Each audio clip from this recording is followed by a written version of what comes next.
pemirsa, mohon maaf tadi ada kesalahan teknis. Baik, kita lanjutkan. Orang kalau mau beramal harus menggunakan ilmu. Kalau dia beramal tanpa adanya ilmu, maka amal ibadahnya ditolak oleh Allah Subhanahu wa taala. Tadi saya tanya, ibu sholat itu bagus atau tidak? Bagus atau tidak Bapak? Bagus. Tapi sarungnya mau kenanya boleh nyolong. Kira-kira sholatnya diterima atau enggak sama Allah? Kalau kacamata fikih lihat syaratnya bisa jadi sah-sah saja, tapi masalah diterima masih perlu dipertanyakan. Karena ada satu ungkapan yang mengatakan manishtaro thauban bi asyrati darahima wa fihi dirhamun haramun lam yaqbalu lahu sholata ma damma alaih.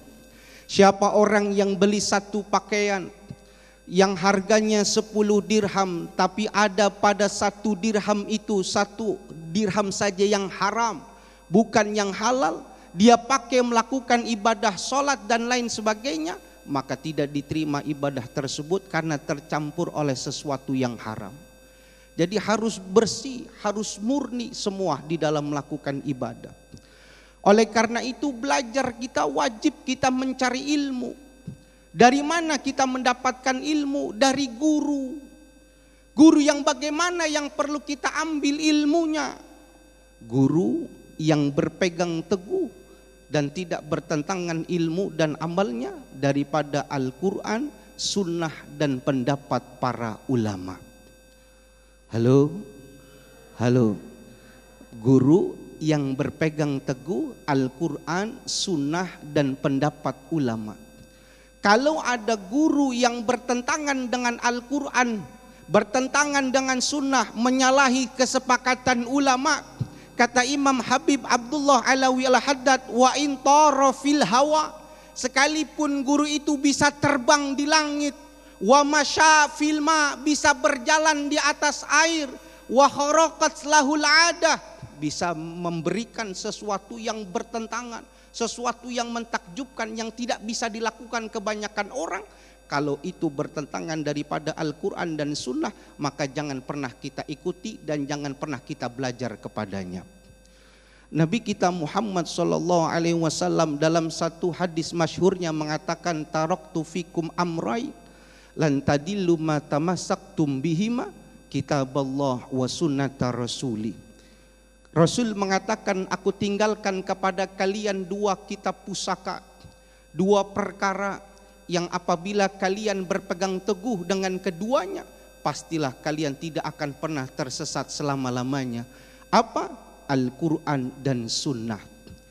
Al-Quran inilah sumber landasan yang perlu dijadikan pedoman bagi kita umat muslim. Tapi perlu kita pahamin, Al-Quran itu global, Al-Quran itu mujmal, sehingga banyak ayat-ayat yang tidak bisa kita pahamin dan perlu penjelasan. Maka penjelasannya itu banyak pada hadis-hadis Nabi kita Muhammad sallallahu alaihi wasallam. Satu contoh, ketika Nabi sedih ditinggal istri tercinta, ditinggalkan paman. Bapak kalau ditinggal istri sedih tidak? Sedih tidak Pak? Bohong itu mah. Nabi ketika sedih ditinggalkan istri tercinta, ditinggalkan paman tercinta, maka Nabi dihibur oleh Allah untuk melakukan Isra dan Mi'raj. Selesai Nabi Isra dan Mi'raj, maka Allah memberikan hadiah khusus buat Nabi Muhammad dan kita umatnya. Apa hadiah yang Allah berikan? Allah menghadiahkan bagi kita adalah ibadah sholat. Di dalam Al-Quran, saking pentingnya ibadah sholat, Allah Subhanahu wa ta'ala menyebut kata aqimus sholah 62 kali disebut. Tapi di situ tidak dijelaskan bagaimana cara melakukan ibadah sholat. Apa itu sholat, bagaimana caranya, tidak dijelaskan. Maka kita mencari penjelasan itu pada hadis-hadis Nabi Muhammad sallallahu alaihi wasallam. Maka keberadaan hadis terhadap Al-Quran salah satunya untuk lil bayan, menjelaskan daripada keumuman yang ada pada Al-Quran. Nabi mengatakan, sallu kama ra'aitumuni usalli, salatlah kalian sebagaimana kalian salat. Maka sholatlah Nabi disaksikan oleh para sahabat-sahabat Nabi. Sahabat-sahabat Nabi pun mengajarkan kepada tabi'in terus sampai dengan saat ini. Sebagaimana yang kita lihat dan kita lakukan, itulah yang diajarkan oleh Nabi turun menurun sampai dengan kita. Pertanyaan kita, apakah cukup juga kita memahami Al-Quran dan Sunnah saja? Maka jawabannya belum. Kita masih butuh ijtihad pendapat ulama-ulama kita. Karena tidak semua permasalahan dibahas di dalam Al-Quran ataupun dibahas oleh As-Sunnah. Apa itu ijtihad? Ijtihad itu daya upaya seorang ulama untuk memberikan kesimpulan dari dalil nas Al-Quran dan Sunnah pada satu permasalahan. Inilah yang dilakukan oleh mazhabul arba'ah. Inilah yang dilakukan oleh Imam Syafi'i ketika memberikan fatwanya, ijtihadnya tentang hukum Islam. Ijtihad ini bukan sesuatu yang baru. Ijtihad ini bukan produk baru, tapi sudah ada jauh pada masa baginda Nabi besar Muhammad sallallahu alaihi wasallam. Banyak hadis yang diceritakan untuk memperkuat ijtihad ini.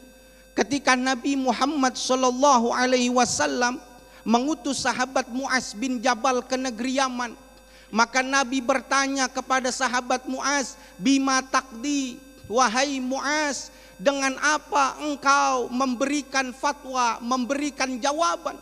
Bima fi kitabillah, dengan apa-apa yang ada di dalam Al-Quran.